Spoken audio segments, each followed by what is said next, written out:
ஒரே நாடு ஒரே தேர்தல் மசோதா தொடர்பாக நாடாளுமன்ற கூட்டுக்குழு அமைப்பு.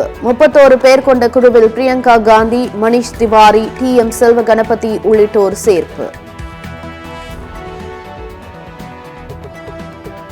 பெரும்பான்மையினரை பார்த்து சிறுபான்மையினர் அச்சப்படாத சூழலே மதச்சார்பின்மையின் மகத்துவம். நாட்டில் சிறுபான்மை மக்களுக்கு எதிரான நடவடிக்கைகள் கவலை அளிப்பதாக தமிழக முதலமைச்சர் வேதனை.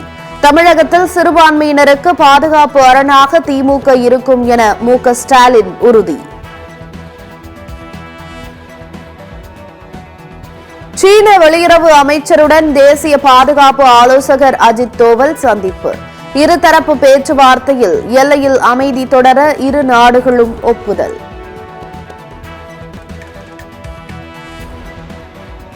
சிறுத்தை நடமாட்டம் குறித்து பலமுறை புகார் அளித்தும் உரிய நடவடிக்கை இல்லை. வேலூர் மாவட்ட நிர்வாகம் மற்றும் வனத்துறையினர் மீது கிராம மக்கள் குற்றச்சாட்டு.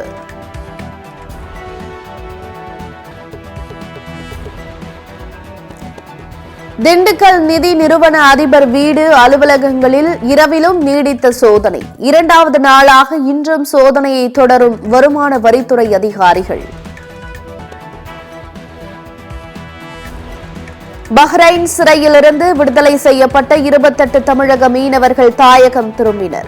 திருவனந்தபுரம் விமான நிலையத்தில் மீனவர்களை வரவேற்று சொந்த ஊருக்கு அனுப்பி வைத்த சபாநாயகர் அப்பாவு.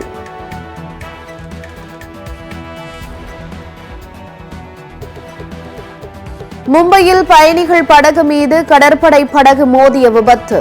3 கடற்படை வீரர்கள் உட்பட 13 பேர் உயிரிழப்பு, 100 பேர் பத்திரமாக மீட்பு.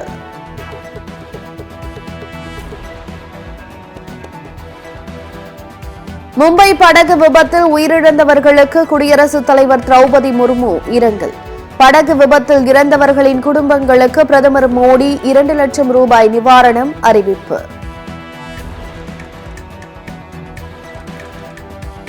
வங்கக்கடலில் நிலவும் ஆழ்ந்த காற்றழுத்த தாழ்வு பகுதி ஆந்திரா நோக்கி நகர்கிறது. தமிழகம் மற்றும் புதுச்சேரியில் 6 நாட்களுக்கு மிதமான மழைக்கு வாய்ப்பு.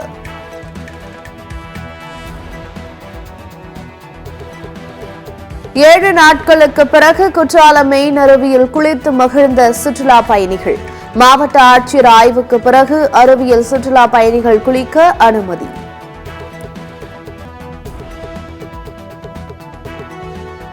தான் படித்த கல்வி நிறுவனங்கள் அனைத்தும் கிறிஸ்தவ நிறுவனங்கள்தான். தான் கிறிஸ்தவன் என கூறுவதில் பெருமைப்படுவதாக உதயநிதி ஸ்டாலின் பேச்சு.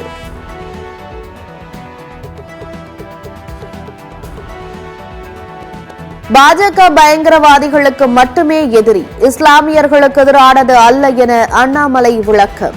ஹிந்தி தெரியாது போடா என்ற உதயநிதிக்கு அமித்ஷா பேசியதில் என்ன புரிந்தது என்றும் அண்ணாமலை கேள்வி.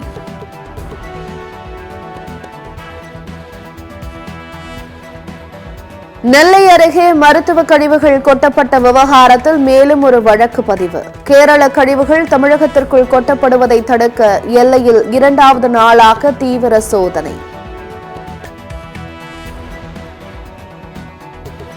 தொடர்ந்து 3வது நாளாக நேற்றும் சரிவை சந்தித்த இந்திய பங்குச்சந்தை. வர்த்தக முடிவில் சென்செக்ஸ் 502 புள்ளிகளும், நிப்டி 137 புள்ளிகளும் வீழ்ச்சி.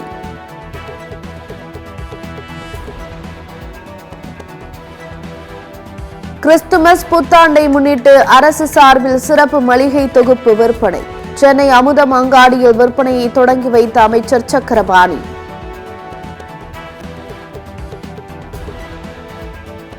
மத்திய அமைச்சர் அமித்ஷாவுக்கு எதிராக மாநிலங்களவையில் உரிமை மீறல் நோட்டீஸ். அமித்ஷாவின் சர்ச்சை பேச்சை கண்டித்து திரிணாமுல் காங்கிரஸ் உரிமை மீறல் நோட்டீஸ் தாக்கல்.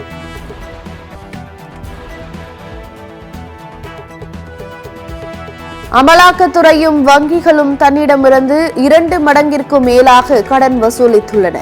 அரசு உரிய விளக்கம் அளிக்காவிட்டால் சட்டப்பூர்வ நிவாரணம் தேட உள்ளதாக விஜய் மல்லையா அறிவிப்பு.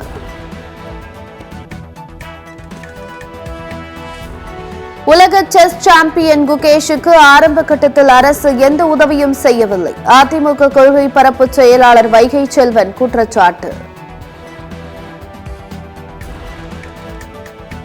கள்ளக்குறிச்சியில் கிராம நிர்வாக அலுவலரை அலுவலகத்தில் வைத்து பூட்டிய விவகாரம்.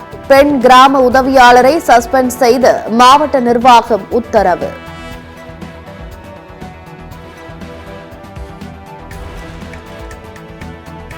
சென்னை தாம்பரத்தில் உள்ள தேசிய சித்த மருத்துவ நிறுவனம் கின்னஸ் சாதனை.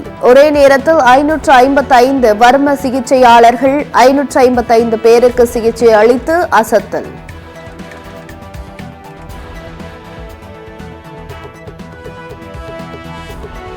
வேலூர் மாவட்டம் சத்துவாச்சாரியில் தனியார் விடுதியில் பாலியல் தொழில். பெண்களை பாலியல் தொழிலில் ஈடுபடுத்திய 4 இடைத்தரகர்கள் கைது.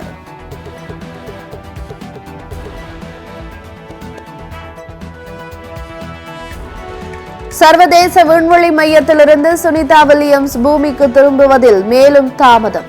ஸ்பேஸ் எக்ஸ் நிறுவன புதிய விண்கலம் தயாரிப்பு பணிகள் முடிவடையவில்லை என நாசா தகவல். 3வது T20 போட்டியில் இந்தியா வெஸ்ட் இண்டீஸ் மகளிர் அணிகள் இன்று பலப்பரீட்சை. இன்றைய போட்டியில் வெற்றி பெற்று T20 தொடரை கைப்பற்ற இரு அணிகளும் தீவிரம்.